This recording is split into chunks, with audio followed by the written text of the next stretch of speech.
Hello and welcome to Mickeyology, where we take Disney a little too seriously. I'm Austin Rathel, and today we're examining half of Disney's two-part film, The Adventures of Ichabod and Mr. Toad.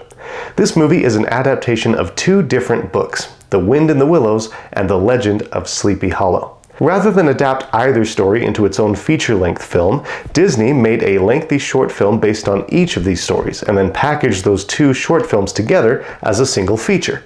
Since it's Halloween season right now, let's tackle the spookier half of the film today, and see how Disney's version of Sleepy Hollow compares to the original.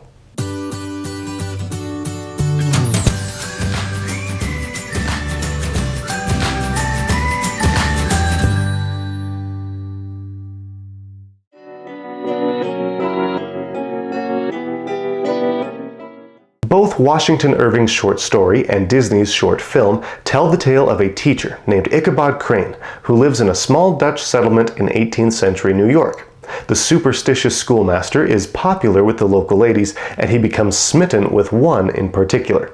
Katrina von Tassel is the beautiful 18-year-old daughter of a successful farmer in the area. Ichabod dreams of marrying the girl and taking over her father's bountiful farm. However, another young man named Brom Bones also seeks Katrina's hand. Unlike Ichabod, Brom is strong and masculine and doesn't fear the ghosts and goblins that are said to inhabit the woods near town. At a town party, Ichabod dances with Katrina while Brom is forced to sit and watch. Then, Brom and the townsfolk gather to tell stories of a ghostly headless horseman that supposedly rides through the nearby glen of Sleepy Hollow at night in search of his head. After hearing this frightening story, Ichabod rides home, and on the way he's intercepted by none other than the headless horseman himself. Ichabod flees from the horseman, who then throws his disembodied head at Ichabod. The next morning, the townsfolk find the tracks of Ichabod's horse, as well as the remains of a shattered pumpkin, but they never see or hear of Ichabod Crane again. In his absence, Brom Bones marries Katrina. Not only did Disney adapt the plot faithfully, but they also included every major character from the story as well, drawing them as Washington Irving describes them in the story. Animators even gave Brom a fox fur cap, a detail Irving only mentions once in the story. The original tale is told by a narrator with little to no dialogue. Disney mimicked this style by foregoing dialogue and having Bing Crosby sing and narrate almost the entire film himself. The movie's narration even pulls many lines directly from Irving's text.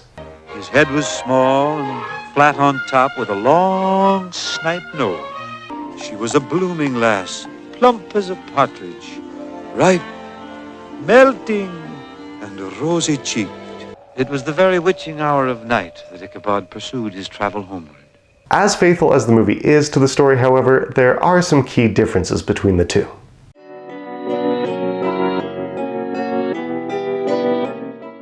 When Disney adapted The Legend of Sleepy Hollow to animation, they changed the story to give it the stylized, comedic tone typical of a Disney short. This meant cutting some episodes from the story and adding new ones. In the Irving story, Brom Bones plays many pranks on Ichabod, such as stopping up Ichabod's chimney, rearranging the items inside Ichabod's schoolhouse overnight, and getting a dog to whine in mockery of Ichabod's singing. The movie only portrays the singing dog prank. Disney added a cartoonish sequence in which Ichabod and Brom both try to escort Katrina home, and Ichabod manages to best Brom in a slapstick battle of wits. Disney inserted a similar episode to the dance scene, with Ichabod and Brom comically competing for the chance to dance with Katrina. Then, of course, there's the climactic horse chase, which features all sorts of animated stunts and hijinks that don't appear in the original story.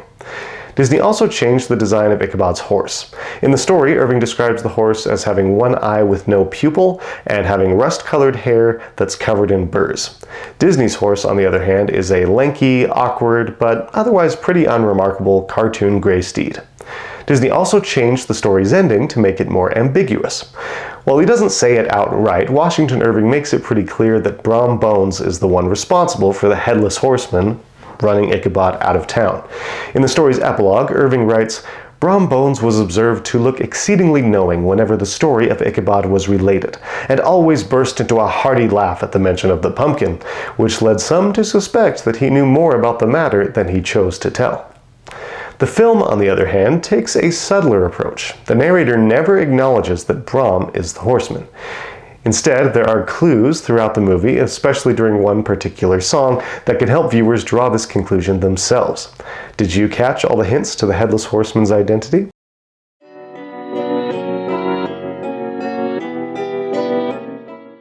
If you haven't read The Legend of Sleepy Hollow, I do recommend checking it out. It's very short, won't take you very long, and it's a good old-fashioned Halloween story. It's not particularly scary either, so if you have kids in your life that are old enough maybe to understand some 1800s prose, then you might use it as a Halloween read-aloud. Be warned though, Irving's writing is dense. He does use a pretty advanced vocabulary. The story was written in the 1800s, and so if you're wanting to share this story with little ones, then the Disney movie is probably the way to go. But both versions are fun and tell a good classic American horror-ish story that's good for younger and older audiences alike. So there you have it. That is how Disney's The Adventures of Ichabod and Mr. Toad, at least the Ichabod part, compares to Washington Irving's The Legend of Sleepy Hollow. If you have read this story, please let me know in the comments what you thought of it and which version you like better. Please also let me know which Disney movie you would like me to compare with its source material next. Please don't forget to like and subscribe before you go so that our channel can grow and you won't miss another video. And as always, thank you very much for watching. I will see you next time. Bye-bye.